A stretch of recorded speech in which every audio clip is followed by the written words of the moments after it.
Extremely sorry টেক্কার poster চলে এসছে, first look poster. আর আমার দেরি হয়ে গেছে রিয়াকশন করতে, কেননা আমি বাড়িতেই ছিলাম না। তোমাদেরকে 4-5 দিন আগে এক্সক্লুসিভলি জানিয়েছিলাম যে দেবদার জন্মদিনের দিন টেক্কার পোস্টার আর না হলে মোশন পোস্টার দুটোর মধ্যে যে কোনো একটা কিছু আসতে চলেছে। আর আমার কথাটা মিললো, ঠিক দুপুর 2টোর সময় দেবদার তরফ থেকে আমাদের টেক্কার ঘোষণা কিন্তু চলে এসছে। এবার বিষয়টা হচ্ছে এটা দেবদার 45তম সিনেমা। দেখতে দেখতে 44টা সিনেমা কমপ্লিট করে ফেলেছেন দেবদা। এটা 45তম সিনেমা হতে যাচ্ছে, যেটা সৃজিত মুখোপাধ্যায়ের পরিচালনায়, এবং দুর্গাপুজো 2024-এ আসবে। আমি তোমাদের বলছিলামই, ওটার রিলিজ ডেটটা একদম ফিক্সড আছে। এখানে আমরা রুক্মিণী মৈত্রকে দেখতে পাবো, স্বস্তিকা মুখার্জিকে দেখতে পাবো এই ছবিতে। তো যদি আমরা এই পোস্টারটা নিয়ে কথা বলি, তো দেখো, যদি খুব মন দিয়ে দেখি, স্কেচ করা আছে যেখানে আমরা দেখতে পাচ্ছি একটি বাচ্চা মেয়ে এবং একজন ভদ্রলোক। তিনি, তার হাতে একটা রিভলভার, একটা গান দেখতে পাচ্ছি।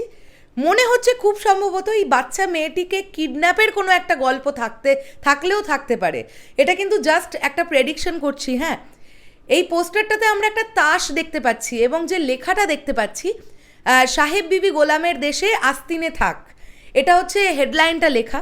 তো আমি বেসিক্যালি যে এই পোস্টারটা দেখে অনেক কিছু বুঝতে পেরেছি, একদমই তাই নয়। আর একদম অন্য রকম একটা পোস্টার এটা। আমরা যেমন এক্সপেক্ট করছিলাম সেই ধরনের কোনো পোস্টারই নয়। আমি জানি দেবদার ফ্যানেরা অনেকেই হয়তো ওয়েট করছিলে বা দেখতে চাইছিলে যে দেবদার কোনো একটা ফার্স্ট লুক পোস্টার হয়তো চলে আসবে, বাট না, আমরা ছবিটার একটা পোস্টার দেখতে পেলাম।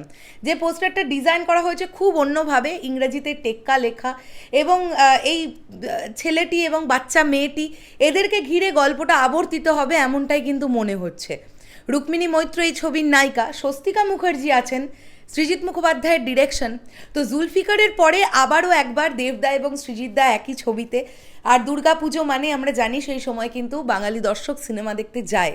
কাজেই সৃজিত মুখার্জির ছবি দেখার জন্য একটা আলাদা অডিয়েন্স তো ডেফিনেটলি আছে। তার সঙ্গে সঙ্গে দেবদা মানে যেভাবে নিজের ক্যারিয়ারে গ্রোথ করছেন নিজেকে, এবং বক্স অফিসে যেভাবে মানে ওনার ছবিগুলো ওয়ার্ক করছে, তাতে করে মানুষের একটা আলাদা ভরসা জন্মাচ্ছে। আমরা বেসিক্যালি একটা তাস দেখতে পাচ্ছি, আমি যদি খুব ভুল না করি। অ্যাকচুয়ালি আমি তাস বিষয়টা নিয়ে খুব একটা ওয়াকিবহল নই, হ্যাঁ, তাই আমি এলোমেলো বলার থেকে বলবো না, সেটাই বেটার হবে। পোস্টার ডিজাইনটা ভালো লেগেছে, তবে ছবির গল্প সম্পর্কে যতটুকু আমার যা মনে হলো, এই বাচ্চা মেয়েটিকে কিডন্যাপ বা এই বাচ্চা মেয়েটি আবর্তিত কোনো একটা গল্প কিন্তু হয়তো আমরা দেখতে চলেছি।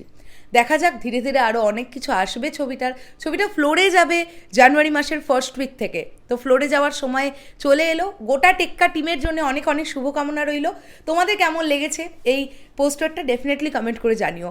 আসছি আবার খুব শিগগিরই নতুন কোনো ভিডিও নিয়ে। তাহলে এখনের জন্য সকলকে বললাম টাটা।